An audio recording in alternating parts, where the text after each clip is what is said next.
Assalamualaikum warahmatullahi wabarakatuh. Perkenalkan nama saya Mutia Fadilah, NIM 2104212. Di sini saya akan mempresentasikan materi pertemuan 3 tentang pendaftaran tanah. 1. Pengertian pendaftaran tanah.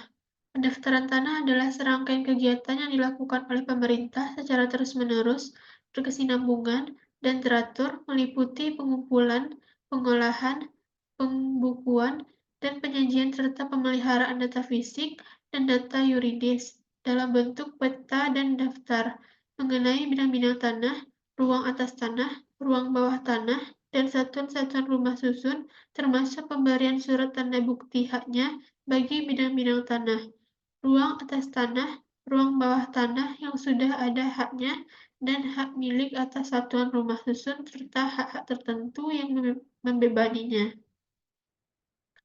Pendaftaran tanah merupakan prasyaratan dalam upaya penata dan mengatur peruntukan, pengusahaan, pemilikan, dan penggunaan tanah termasuk untuk mengatasi berbagai masalah pertanahan. Pendaftaran tanah ditujukan untuk memberikan kepastian hak dan perlindungan hukum bagi pemegang hak atas tanah dengan pembuktian sertifikat tanah, sebagai instrumen untuk penataan penguasaan dan pemilikan tanah serta sebagai instrumen pengendali dalam penggunaan dan pemanfaatan tanah. 2. Syarat pendaftaran tanah. Untuk mendaftarkan tanah di Indonesia ada beberapa syarat biaya yang perlu dipenuhi. Berikut adalah syarat dan ketentuan pendaftaran tanah di Indonesia. 1. Formulir pendaftaran yang sudah bermaterai dan ditandatangani oleh pemohon atau kuasanya. 2. Surat kuasa jika dikuasakan. 3. Fotokopi identitas pemohon dan kuasa apabila dikuasakan. 4. Bukti kepemilikan tanah. 5. Fotokopi SPPT PBB tahun berjalan. 6. Melampirkan bukti SSP atau PPH sesuai dengan ketentuan. 7. Luas, letak, dan penggunaan tanah. 8. Pernyataan tanah tidak sengketa. 9. Pernyataan tanah atau bangunan dikuasai secara fisik. 3. Tujuan pendaftaran tanah.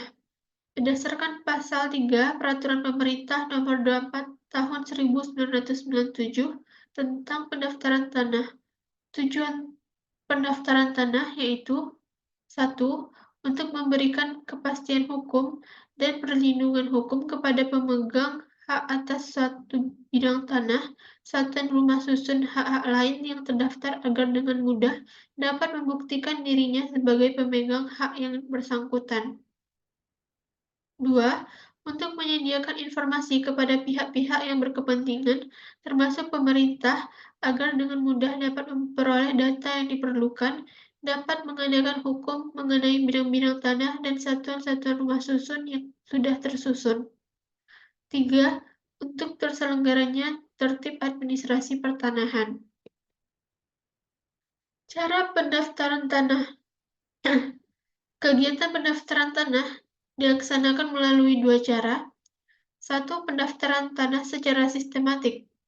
Pendaftaran tanah secara sistematik adalah kegiatan pendaftaran tanah untuk pertama kali yang dilakukan secara serentak yang meliputi semua objek pendaftaran yang belum didaftar dalam wilayah atau bagian wilayah suatu desa atau kelurahan.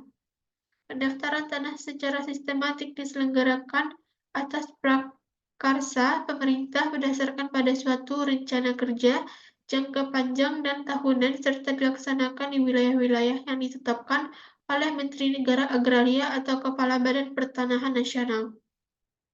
2. Pendaftaran tanah secara sporadik.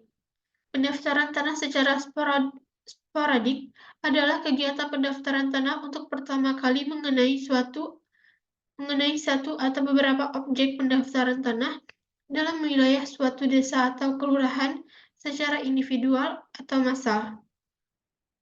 Pendaftaran tanah secara sporadik dilakukan atas permintaan atau inisiatif dari pemilik tanah secara individual atau juga dilakukan oleh beberapa pemilik tanah secara massal dengan biaya dari pemilik tanah itu sendiri. Selanjutnya, pokok bagi pelaksanaan pendaftaran tanah. 1. Kewajiban bagi pemerintah untuk melaksanakan pendaftaran tanah di wilayah Republik Indonesia. Kewajiban tersebut meliputi pengukuran, pemetaan, dan pembukuan tanah, pendaftaran hak atas tanah dan peralihan haknya, pemberian surat tanda bukti hak yang berlaku sebagai alat pembuktian yang kuat, serta kewajiban yang memiliki beban pemerintah lazim disebut dengan pendaftaran tanah. 2. Kewajiban bagi pemegang hak tanah untuk mendaftarkan hak-hak atas tanah yang dimilikinya. Adapun azas dan sistem pendaftaran tanah, yang pertama yaitu azas sederhana. Azas ini dimaksudkan agar ketentuan-ketentuan pokoknya maupun prosedurnya dengan mudah dapat dipahami oleh pihak-pihak yang berkepentingan, terutama para pemegang hak atas tanah. 2. Asas aman. Asas ini dimaksudkan untuk menunjukkan bahwa pendaftaran tanah perlu diselenggarakan secara teliti dan cermat sehingga hasilnya dapat memberikan jaminan kepastian hukum sesuai tujuan pendaftaran tanah itu sendiri. 3. Azas terjangkau. Azas ini dimaksudkan keterjangkauan bagi pihak-pihak yang memerlukan, khususnya dengan memperhatikan kebutuhan dan kemampuan golongan ekonomi lemah. Pelayanan yang diberikan dalam rangka penyelenggaraan pendaftaran tanah harus bisa terjangkau oleh pihak yang memerlukan. 4. Azas mutakhir. Azas ini dimaksudkan kelengkapan yang memadai dalam pelaksanaannya dan berkesinambungan dalam pemeliharaan datanya. Mungkin sekian dari hasil presentasi saya. Apabila ada kata-kata yang kurang tepat, mohon dimaafkan. Wabillahi taufiq wa hidayah. Wassalamualaikum warahmatullahi wabarakatuh.